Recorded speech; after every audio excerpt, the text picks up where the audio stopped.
पिछले भाग में हमने देखा। बाल शिव को रोकना होगा। उनका बाल शरीर इस विष के प्रहार को सहन नहीं कर पाएगा।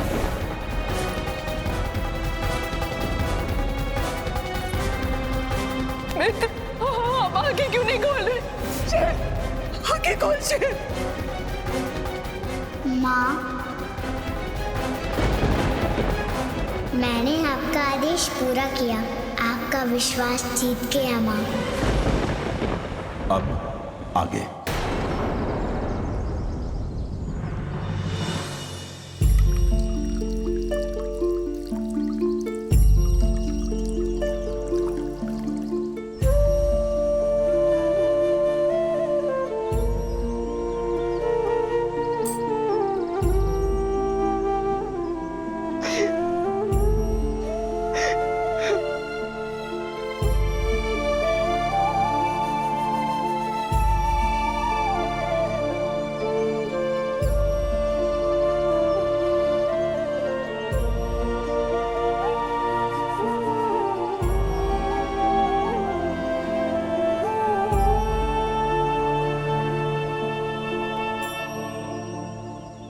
मैं जानता हूं देवी, वो कौन सी पीड़ा है जो आपके कोमल मन को इस प्रकार मथ रही है। कल जो दैवीय घटनाएं घटी हैं, वो किसी भी सामान्य मनुष्य के लिए अकल्पनीय है, और इन अकल्पनीय घटनाओं के साथ सामंजस्य बिठा पाना वास्तव में बहुत कठिन है।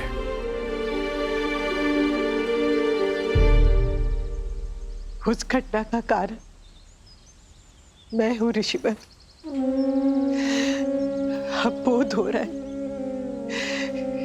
कि त्रिदेव को संतान के रूप में प्राप्त करके मैंने बहुत बड़ा अपराध किया है ऋषिवर। ना मैं उन्हें संतान बनाती और ना ही संसार संकट में होता। मैं एक आदर्श माता नहीं हूं ऋषिवर। क्या एक आदर्श माता अपने स्वार्थ के लिए संपूर्ण संसार को संकट में डाल सकती है? नहीं ऋषिवर, नहीं, कभी नहीं। मैं बहुत स्वार्थी हूं। मेरा मातृत्व बहुत संकुचित है और शिव के साथ ऐसे स्वार्थपूर्ण प्रेम अनुचित है ऋषिवर।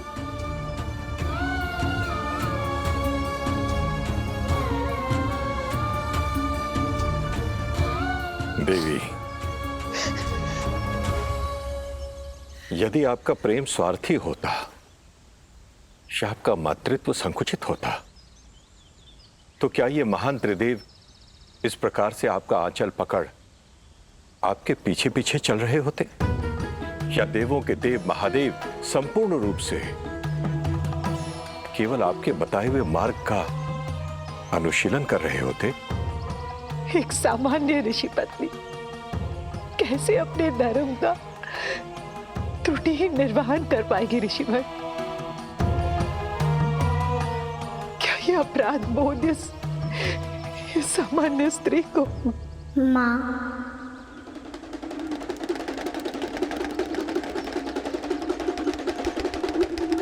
आप सामान्य नहीं हैं।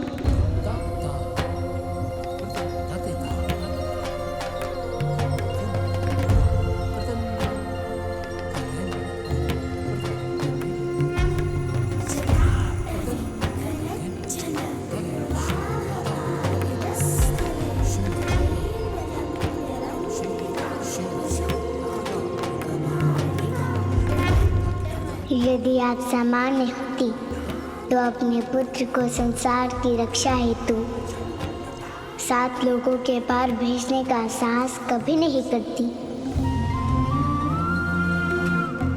और ना ही अपने पुत्र की रक्षा हेतु स्वयं 7 लोगों के पार पहुंचती।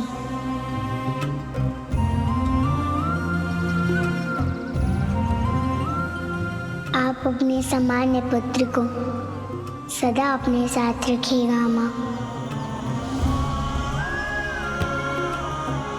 माँ है तो पुत्र पूर्ण, माँ नहीं है तो पुत्र अपूर्ण।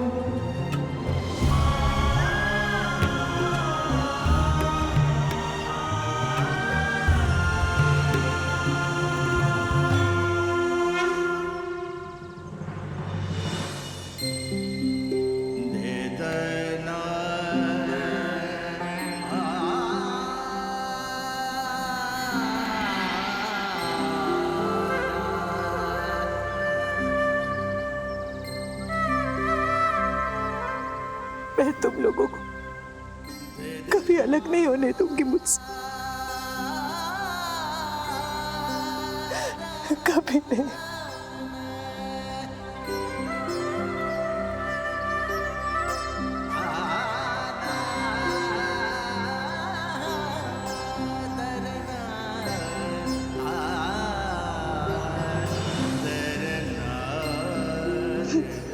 माँ, आपसे एक अनुमति चाहिए।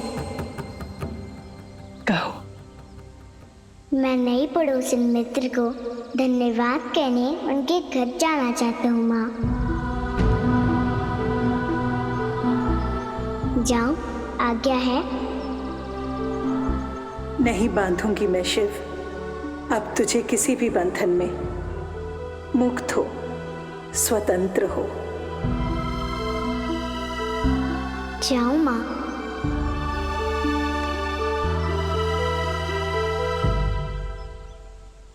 हाँ, अनुमति है।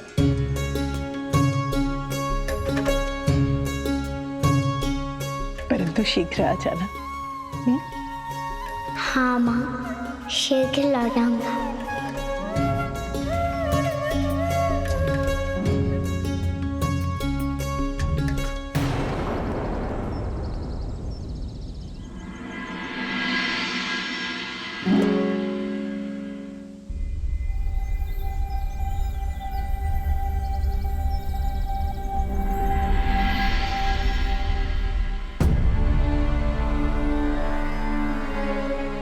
ऋषिवर, क्या हुआ? आज पहली बार मैं आपकी आंखों में अश्रु देख रही हूँ। कुछ नहीं देवी,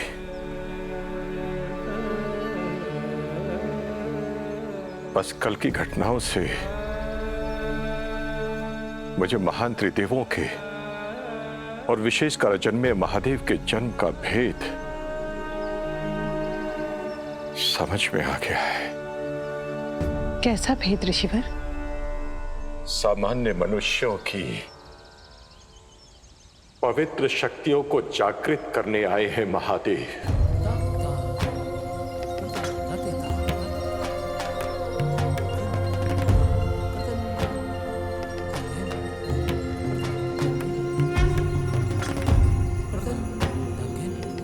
और इस महान पुण्य कार्य के लिए आज ही एक सामान्य पिता अपने अद्भुत पुत्र को हृदय से नमन करता है।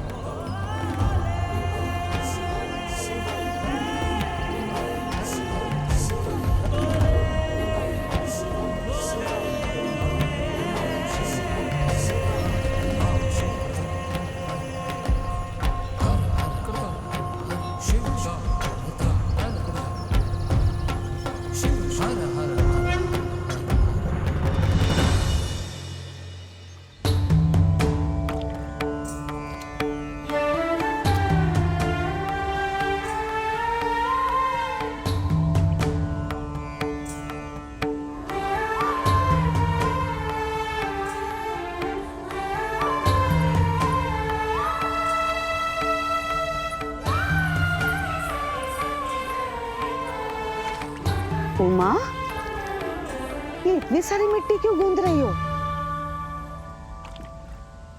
अपने महादेव को बाल रूप में पाने के लिए।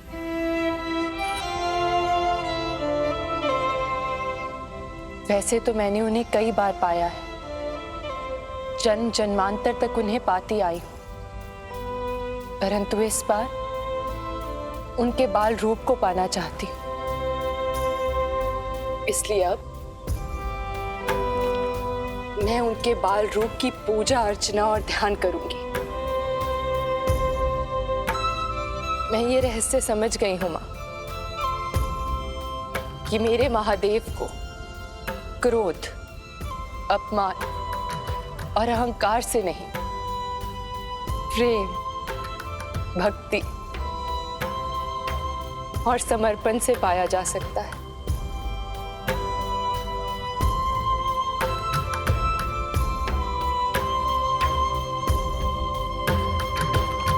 और बाल शिव को पाकर ही मैं अपने महादेव को पा सकती हूँ।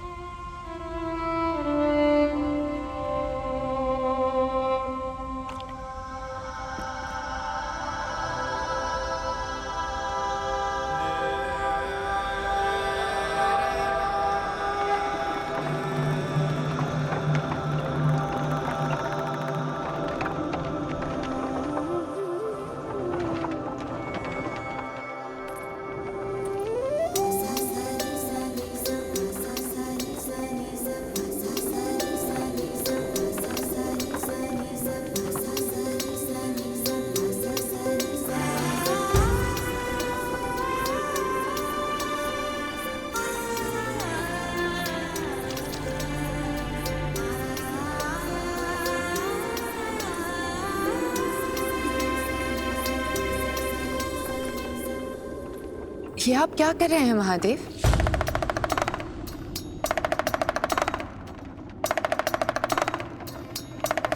पात्र बना रहा हूं। वो भी नश्वरता का प्रतीक, मिट्टी से? आश्चर्य की बात है महादेव, संसार से दूर रहने वाले सांसारिक मिट्टी से सांसारिक वस्तु का निर्माण कर रहे हैं। ऐसा क्यों? अपने संसार के लिए। और कौन है आपका संसार? तुम हो मेरा संसार प्रिया।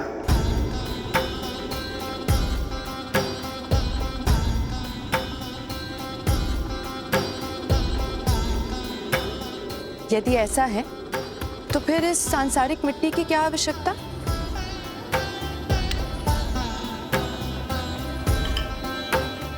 अनश्वरता के साथ नश्वरता का सायुज्य ही जीवन है प्रिय।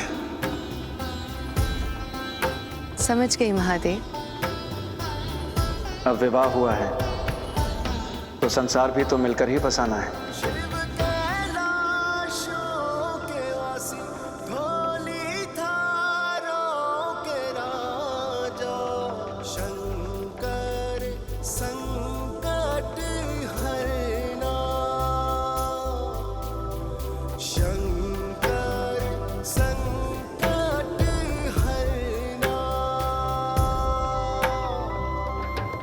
शिव कैलाशों के वासी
सुना है भक्त की भक्ति की डोर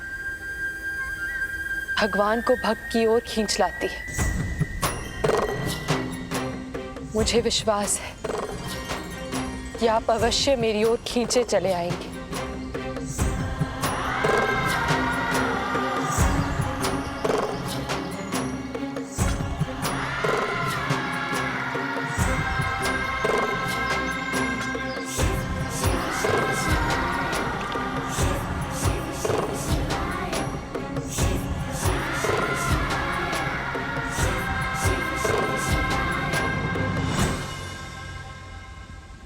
मित्र,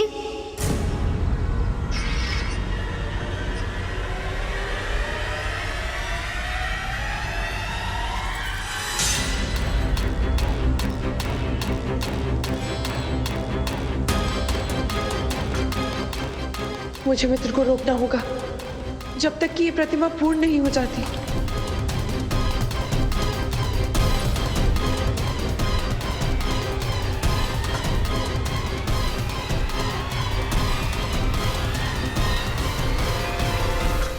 रुक जाइए, वहीं रुक जाइए।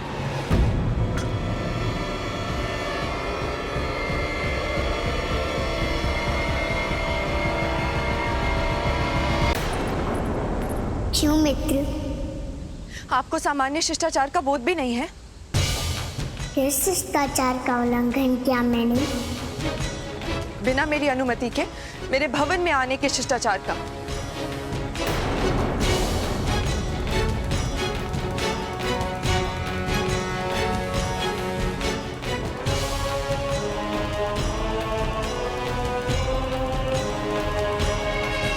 आप चिंतित लग रहे हैं मित्र, क्षमा कीजिए।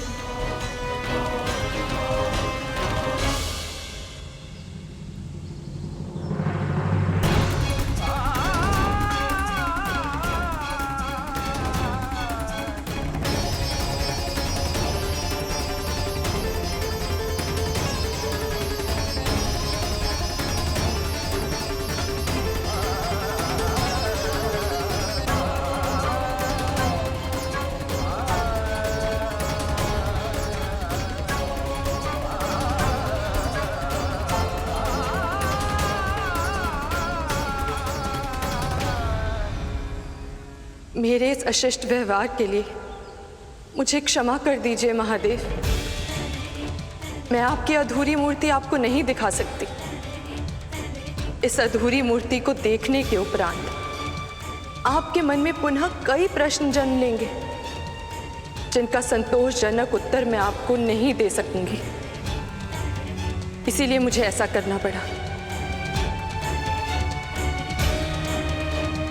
मुझे दुख है मित्र कि मेरे कारण अभी आपको वापस लौटना पड़ रहा है। क्षमा महादेव, क्षमा।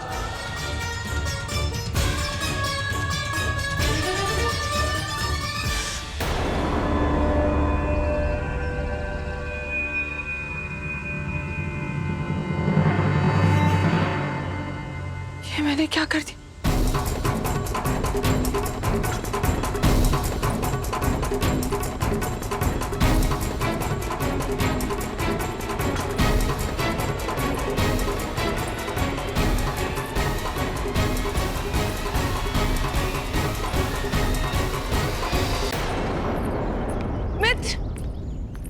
रुकिए मित्र, रुकिए।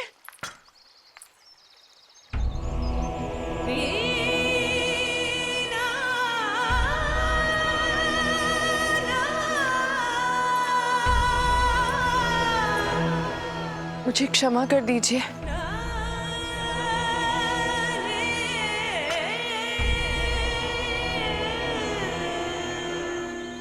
कैसी क्षमा मित्र? अपने व्यवहार के लिए। परंतु मित्र, क्षमा तो मैं आपसे मांगने आया था।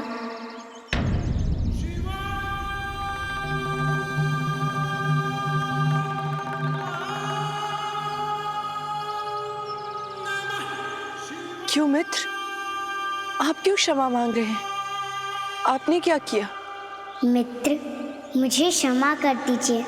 कि प्रलय काल मिटने के उपरांत आपको बिना धन्यवाद दिए चला आया।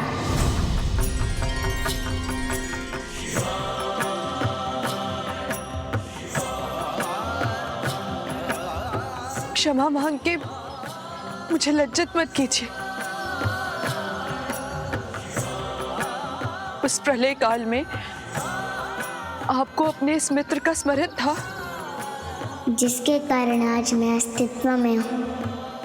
उसको विस्मृत करने का कोई कारण नहीं है मेरे पास।